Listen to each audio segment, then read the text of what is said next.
అనుకోకుండా ఒక మంచి పుస్తకం తారసపడ్డది. చిన్న పుస్తకం. ఆ పుస్తకం పేరు ఏంటంటే ఫోకస్ ఆన్ వాట్ మ్యాటర్స్. చాలా బాగుంది కదా, ఫోకస్ ఆన్ వాట్ మ్యాటర్స్.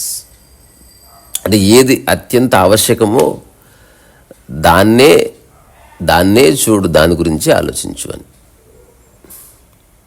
ఈ ఫోకస్ ఆన్ వాట్ మ్యాటర్స్ అనే దాన్ని ఇలా అనుకోవచ్చు. ఇంట్లో ఎన్నో వస్తువులు ఉన్నాయి, ఊరు వెళ్ళినప్పుడు బ్యాగులో ఏం పెట్టుకెళ్తావు? అది ఫోకస్ ఆన్ వాట్ మ్యాటర్స్. ఏది ఆవశ్యకమో దాన్ని మాత్రం అర్థం చేసుకో. ఏది నీకు అత్యంత ఆవశ్యకం? ఒక ఊరు వెళ్ళాలంటే మనం బ్యాగులో ఇవి పట్టుకెళ్ళాలి అని మనకి ప్రపంచంలో అందరికీ తెలుసు. దాంట్లో ప్రతి అడ్డమైన వస్తువు పెట్టుకో. దానివల్ల ప్రయాణం చాలా బాగుంటుంది. సో బ్యాగులో ఏ ఉండటం వల్ల ప్రయాణం బాగుంటుంది అన్న ఎరుకున్నప్పుడు మరి జీవితంలో ఏం చేస్తే జీవితం బాగుంటుంది? సో జీవితం ఒక బ్యాగ్ అనుకుంటే, నీ మైండ్ ఒక బ్యాగ్ అనుకుంటే దాంట్లో ఏమేం పెడితే నువ్వు బాగుంటావు అన్నది ఈ పుస్తకం యొక్క కంటెంట్ అంతా కూడా. సో దీంట్లో ఒక చాప్టర్స్ వైజ్గా డివైడ్ చేసి చాలా విషయాలు రాశారు. ఇవన్నీ మనకు తెలిసినవే. సో దాదాపు అందరూ చెప్పే విషయం అదే, కానీ ఎలా చెప్తున్నారు అన్నది మాత్రం కాస్త మారచ్చు. కానీ ఇందులో నాకు బాగా చూడగానే అనిపించింది, పుస్తకానికి ఎత్తుగడగా దీన్ని తీసుకున్నారని. అదేమిటంటే the first chapter the stoic way అని ఉంది. స్టాయిసిజం, ఇది వినే ఉంటారు పేరు ఎప్పుడన్నా. So what is stoic way? So ఎందుకు స్టాయిక్ వేని ప్రమాణంగా తీసుకుని పుస్తకం అంతా రాశాడు అంటే, స్టాయిసిజాన్ని సృష్టించినటువంటి జేనో కొన్ని మూల సూత్రాల్ని అందించాడు. దీంట్లో రకరకాల అర్థాలు ఉన్నాయి దీనికి. ఈవెన్ మీరు ఇంటర్నెట్లో దాని తెలుగు అర్థాలను కొట్టినా కూడా మనకు వైరాగ్యం అనేది కనిపిస్తుంది, లేకపోతే సమభావము కనిపిస్తుంది, లేకపోతే ఒక స్థిరత్వం. సో ఈ స్టాయిసిజం అనే పేరు ఎలా వచ్చిందంటే, ఒక 7-8 స్తంభాలు ఉండి దానిపైన ఒక రూఫ్ ఉందన్నమాట. ఇప్పుడు ఒకసారి ఆ స్తంభాలుండి రూఫ్ ఉన్న ఒక ప్లేస్ని చూసినప్పుడు మీకు ఏమనిపిస్తుంది? ఎండొచ్చినా వానొచ్చినా అది అలాగే ఉంటుంది, ఒకటి. రెండవది, దానికి వేరే వాటి మీద ఏ ఆసక్తి ఉండదు, రెండవది. మూడోది, అది ఎవరు వచ్చినా షెల్టర్ ఇస్తుంది. సో ఈ స్తంభాలు దానిపైన రూఫ్ ఉన్నాయి. ఒక కట్టడాన్ని చూసి దానికి స్టాయిసిజం అని పేరు పెట్టారని మనకు దానికి సంబంధించిన ఒక చరిత్ర చెప్తుంది. అయితే దీన్ని స్టాయిసిజం అనడం కంటే దానికి ముందుగా జెనో అనే వ్యక్తి కనుక్కున్నాడు కాబట్టి జెనోనిజం అని అన్నారు. కాకపోతే ఈ స్టాయిసిజంలో ఒక సిద్ధాంతం ఉందంటే వ్యక్తి ప్రాధాన్యత ఉండకూడదు. ఇప్పుడు ఈ పుస్తకానికి అంతా ఇదే ఆధారం, వ్యక్తి ప్రాధాన్యత ఉండకూడదు. సో నీ పనిని నువ్వు అనుసరించి నీ జీవితాన్ని సింప్లిఫై చేసుకోవాలి అన్న కాంటెక్స్ట్. స్టాయిసిజం యొక్క మూల అర్థంలోకి వెళితే రెసిస్టెన్స్. నిజానికి ఎప్పుడైతే ఆ గ్రీక్ కల్చర్లో స్లేవ్స్ వీళ్ళంతున్నారో అప్పుడు వచ్చింది అది. సో ఇప్పుడు అక్కర్లేదు. బట్ దాని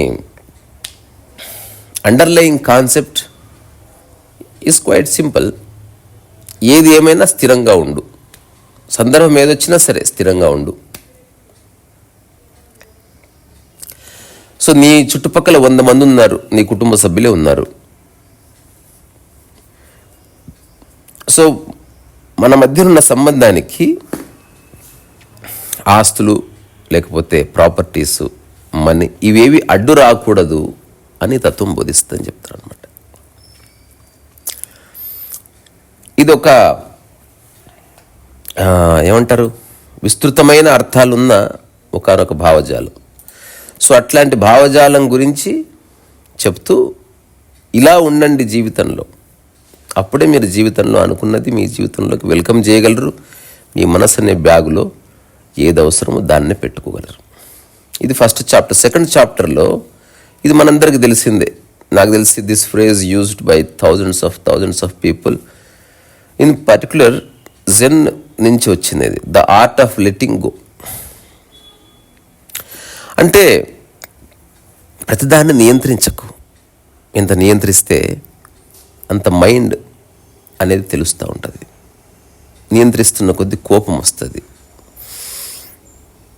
so you become a monarch. నువ్వు హ్యూమన్ అవ్వాలంటే షుడ్ లెట్ థింగ్స్ గో. పోనీ, ఎవరో ఏదో చేశారు, పోనీ, కింద పడింది, పోనీలే. ప్రతిదాన్ని గంభీరంగా తీసుకోవడం మానేయాలనే కాంటెక్స్ట్. ఆ తర్వాత ఇది కూడా మనందరికి తెలిసింది, ఒకనొక చాప్టర్ ఉంది, the power of decision making. ఇప్పుడు ఒక టాక్ ఉంటుంది, చేసినందులో తెలీదు, కృష్ణమూర్తి ఇచ్చింది. Why can't we live taking without any decisions, why can't we live taking any decisions అంటాడు అనమాట. సో ఆ కాంటెక్స్ట్ వేరే. సో వీళ్ళు ఈ పుస్తకాలు రాస్తున్నది ఆధ్యాత్మిక పరిప్రేక్షలో కాదు, ప్రపంచంలో ఎలా నువ్వు సర్వైవ్ అవ్వడానికి. అట్లాగే ఈ ప్రపంచంలో రకరకాల పనులు చేస్తూ ఎట్లా నువ్వు you can is your self అనే కాంటెక్స్ట్. సో పొద్దున్న నుంచి రాత్రి పడుకునే వరకు చాలా డెసిషన్స్ తీసుకుంటూ ఉంటావు. థింక్, ఎలాంటి డెసిషన్స్ తీసుకుంటే నీ జీవితం బాగుంది. ఇప్పుడు మనం మంచి కారు కొనాలని ఎందుకు అనుకుంటాం? మధ్యలో ఎక్కడ ఆగిపోదు కాబట్టి. ఎందుకు 10వ హ్యాండ్, సెకండ్ హ్యాండ్ కాదు 10th హ్యాండ్ కారు ఎందుకు వద్దు? చాలా ట్రబుల్స్ వస్తాయి కాబట్టి. ఇవన్నీ మనకు తెలుసు, we know. But still some times we get clumsy.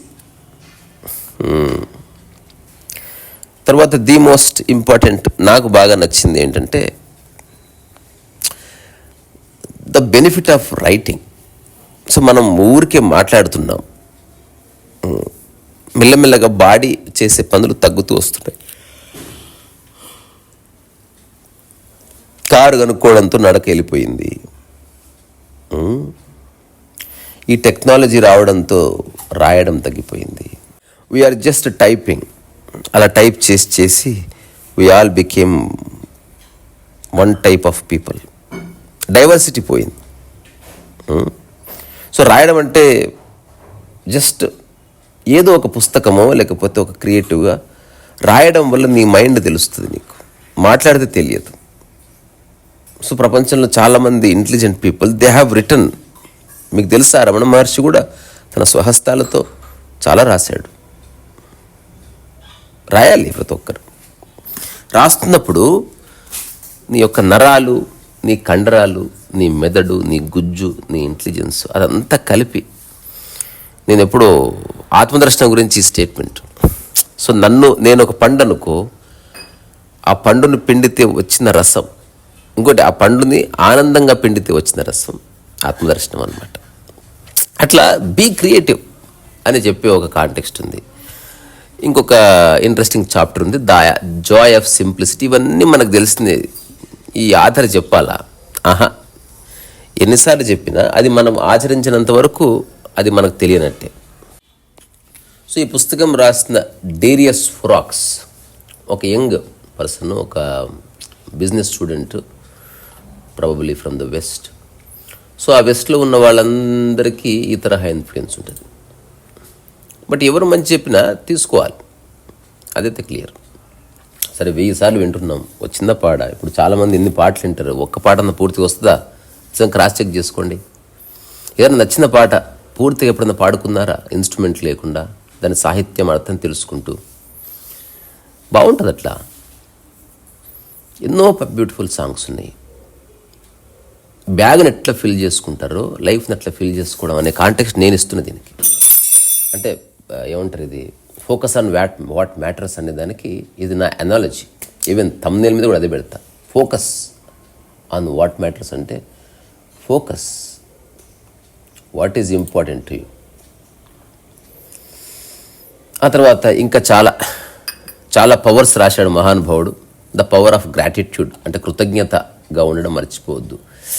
అట్లాగే ద పవర్ ఆఫ్ ఫార్గివ్నెస్, ఇది మళ్ళీ కొంచెం క్రిస్టియన్. దీనికి ఓషో కౌంటర్ ఉంటుంది. అసలు నాకు కోపమే లేదు, ఎందుకు ఫార్గివ్ చేస్తా అంటాడు. సేమ్, నేను కూడా ఐ నెవర్ ఫర్గివ్ ఎనీబడి, నాకు ఎవరి మీద కోపం లేదు. ఇందులో కొన్ని ఇంపార్టెంట్ టాపిక్స్ అందరికి సంబంధించినవి ఉన్నాయి. వీలైతే దీని పీడిఎఫ్ ఉంటే డౌన్లోడ్ చేసుకొని చదవండి, సినాప్సిస్ చదవండి.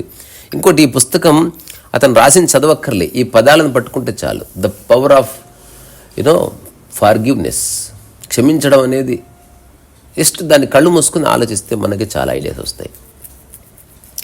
తర్వాత హౌ టు ఓవర్కమ్ ఫియర్ కావచ్చు, the importance of integrity, the art of patience. ఇది అద్భుతం అసలు. ఈ భూమి మీద మనిషి పుట్టుకతో తెచ్చుకున్న ఒకే ఒక్క సంపద ఓపిక, అంతే. నీకు ఓపిక ఉందా, నీ జీవితంలో చాలా సాధించబడుతాయి. ఓపిక లేదా, ఏది సాధించబడదు. సో ఒకసారి ఒక మదర్ నా దగ్గరకు వచ్చి చెప్పింది, మా వాడికి అస్సలు ఓపికలో చదువుకోవట్లేదు. నేను ఏం చేస్తాడు, రోజంతా కూర్చొని టీవీ చూస్తుంటాడు. నేను చెప్పాను, మీ వాడికి ఓపిక ఉంది కానీ చదవడానికి ఆసక్తి లేదు. టీవీ చూడడం అది మంచి పన్నా చెడ్డ పన్నా పక్కన పెడితే టీవీ కంటిన్యూస్గా 10 hours చూస్తున్నాడు. ఓపిక ఉంది కదా. సో ఓపిక అందరికి ఉంటుంది, కానీ ఆ ఓపిక దేనికి వాడుతున్నాం అనేది మ్యాటర్ అనమాట. ఇది కూడా చాలా మంచి సబ్జెక్ట్, ఎప్పుడన్నా మాట్లాడుకుందాం. తర్వాత చిన్న చిన్న chapters, the power of habits, the benefits of physical activity, అంటే రోజు ఎగరండి దుంకండి, ఇది ఆయన చెప్పాలా, మనకు తెలుసు. ద ఇంపార్టెన్స్ ఆఫ్ స్లీప్ మనందరికి తెలుసు. కాకపోతే తన ఇంటర్ప్రిటేషన్ రాశాడు. అంటే ఇంత స్ట్రెస్ఫుల్ వరల్డ్లో నువ్వు కాస్త ఈజ్తో బతకాలంటే ఏమేం చేయొచ్చు అనే కాంటెక్స్ట్ ఈ పుస్తకంలో ఉంది. సో డేరియస్ అనే ఒక యంగ్ ఆథర్ దాదాపు 7 పుస్తకాలు రాశాడట. ఇంటర్నెట్లో అతని సమాచారం ఉంది కానీ అది అవసరం లేదు. బట్ ఎవరైనా సరే ఒక పుస్తకం రాసినప్పుడు నాకు నిజంగా చాలా సంతోషం అవుతుంది. ఇంకోటి, ఊరికే ఫేక్ సంతోషం కాదు ఇది, even I want to right అన్నటువంటి సంతోషం కలుగుతుంది. అంటే ఫేక్ అప్రిసియేషను, కుర్రాడు చాలా బాగా పెయింటింగ్ వేస్తాడు, వీడు ఈనాడు అయ్యాడయా, అది అవసరం లేదు అప్రిసియేషన్. అయితే నోరు ఉంది కాబట్టి అప్రిషియేట్ చేయొచ్చు, కానీ పెయింటింగ్ వేసిన వాడు ఇతన్ని మాత్రం పట్టించుకోవద్దు. ఎవరైతే ఆచరించి అక్కడి నుంచి ఒక వ్యాఖ్య చేస్తున్నాడో వాడే ఇంపార్టెంట్, వాడే ప్రామాణికం. అనుభవం కిం ప్రామాణికం, ఇంకా మిగతాది ఏది ప్రామాణికం కాదు. అలాగే ప్రత్యక్షం కిం ప్రమాణం, మనం అనుభవిస్తున్నది మనకు ప్రమాణం కావాలి, మనం అనుభవిస్తున్నది మనకు వేదం కావాలంతే. మిగతావి ఏవి అసలు ప్రమాణం కాదు, ఏవి కాదు. So focus on what matters అనేది దీని టైటిల్ నాకు చాలా నచ్చింది. మళ్ళీ చివరిగా అదే చెప్తున్నా, ఊరెళ్తున్నావు, బ్యాగులో ఏమేం పెట్టుకెళ్తావు అంటే నీకు ఇబ్బంది లేకుండా, బరువు లేకుండా, డైలమా లేకుండా హాయిగా ప్రయాణం సాగడానికి ఏదవసరమో అదే తీసుకెళ్తావు. ఎవడన్నా రాయి పెట్టుకెళ్తాడా, రోలు పెట్టుకెళ్తాడా? ఒకవేళ పెట్టుకోవలసి వస్తే ఇంత పెద్దండి, చిన్నది ఇవ్వండి అంట. Exactly this is should be the thumbnail. బ్యాగులో ఏం పెట్టుకుంటావో మైండ్లో అవే పెట్టుకో. రీసరసు వయసు అకారణ ఆనంద ప్రాప్తిరస్తు.